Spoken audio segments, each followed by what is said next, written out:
Chantal, I gotta say, it is always great speaking with you, and it's kind of crazy because I feel like you're doing sort of like the old school thing. When I say that, is because we talked over the holidays about a new Christmas single that you had. We talked about another album that you had before, too, a music that you were releasing, and now we're going to get a chance to talk about a new album. That reminds me of back in the day when the classic artists would literally release this great album, and then literally 3 or 4 months later, they're releasing another album, and then 6 months to a year later, they're releasing another album. You must have just a bundle of music inside of you just waiting to burst. Yeah, it's weird. I sometimes write music, and I kind of store it, and then I don't really do anything with it because I'm very project-based.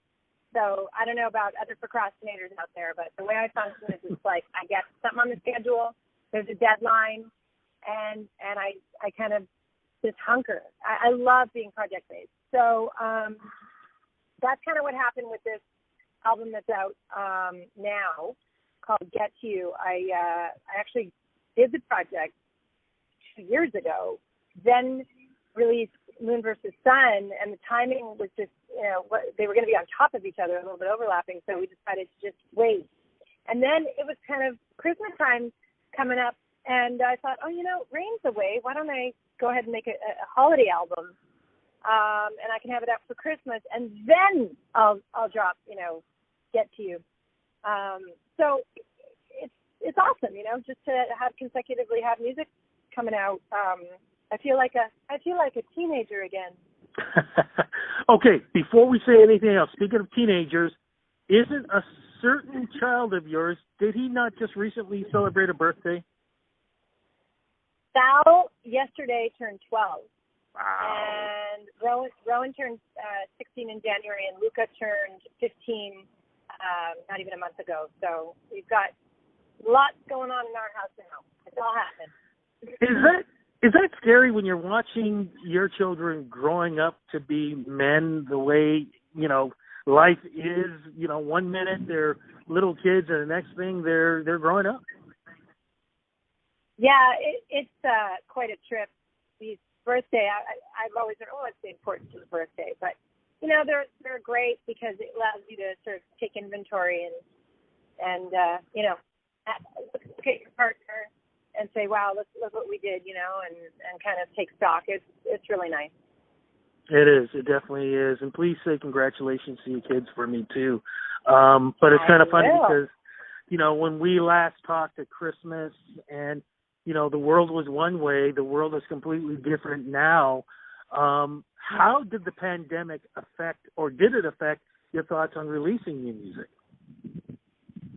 Yeah, well, the pandemic, and then of course the movement toward a better world with regard to racism, marginalized people. That's all affected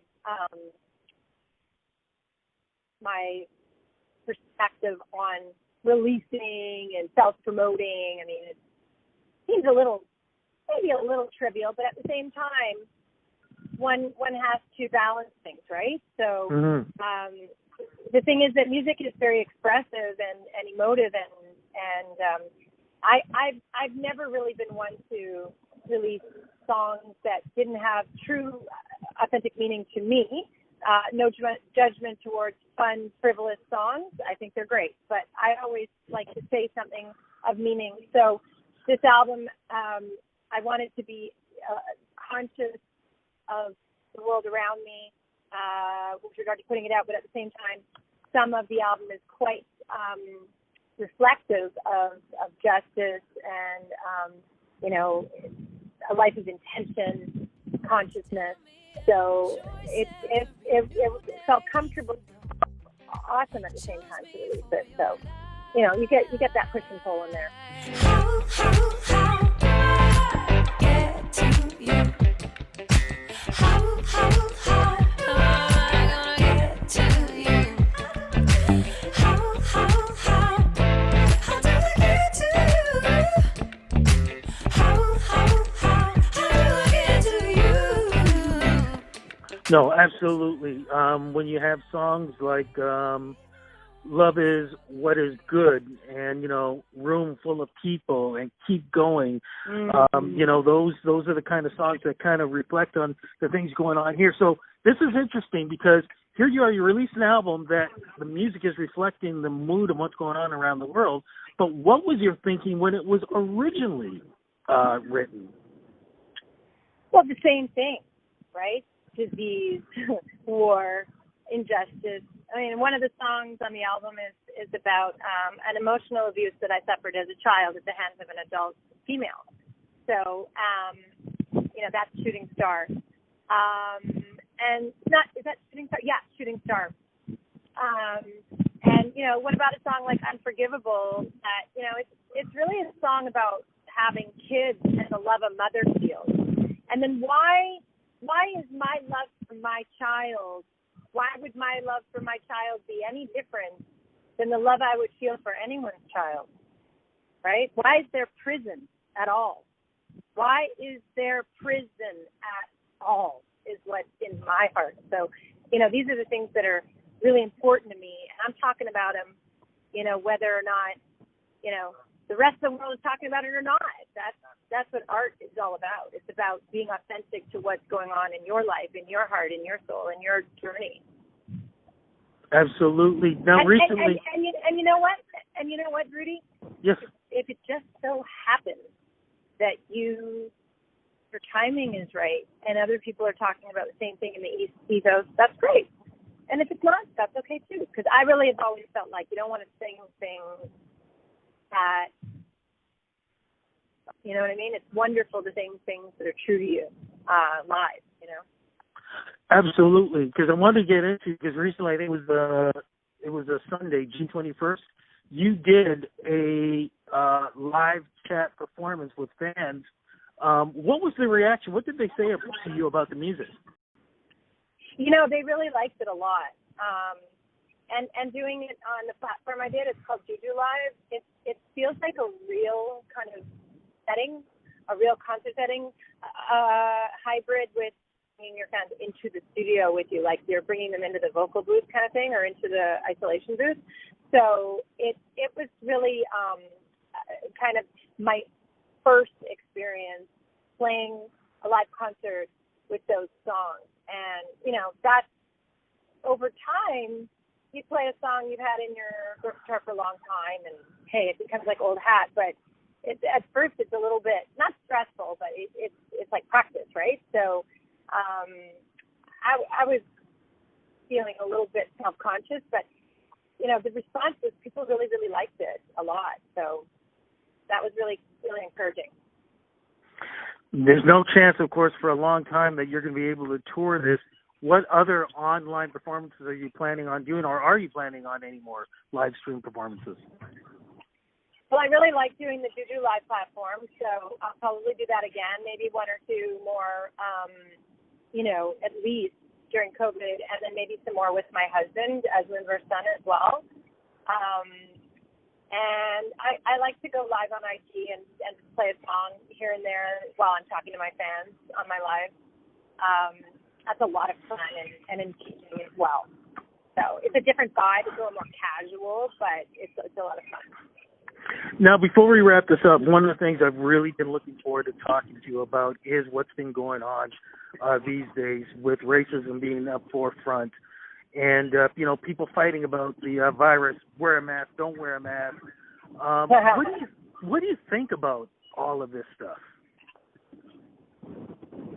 Well, I think that ultimately a few things resonate with me. One is we live in a society, not an economy. And so people are not dispensable. People are not dispensable regardless of the color of their skin, their religion, their values. And people are not dispensable regardless of, their age. They that's a human rights issue to me to think that, hey, we have to, keep going. And I kind of feel at this point like you're either on, sadly, one side of history or the other. And that is you're either someone who is supportive of a healthy collective and one understands that if any one person is suffering, it is all of our issue. One understands that, we have to be there for others the way that we would want people to be there for us. And ultimately, we want a healthy society. We don't want certain people healthy in society.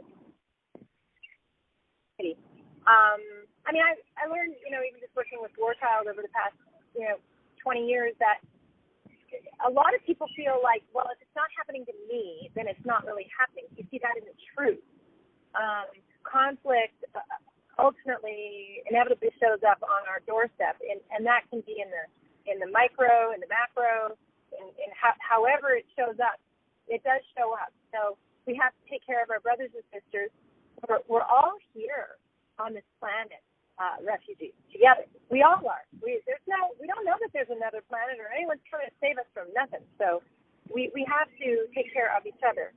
I think that there's certainly an aspect to Canadianism that really reflects these values, and I hope that we continue to build upon that, and that we don't lose that tradition. That we continue to encourage the young to serve, and at this point, if you have to look at like wearing a mask and serving them, have to do that then. Look at it that way. It's not, then it's fine. Don't think about it for yourself. Think about others. But a lot of people they don't want that. They want to go about their thing, and it's like, well, you know what? This time, I'm sorry, you're not alone. There's a whole world of other people in it. There's a room full of people. Absolutely. Look, I don't want to take too much more of your time, so I'm going to let you go. I want to say congratulations on all safe. Give your husband a big hug for me, please. And can you tell him, too, like you and I have been doing 101 interviews. I haven't talked to him in a long time. He and I need to do an interview. I'll tell him.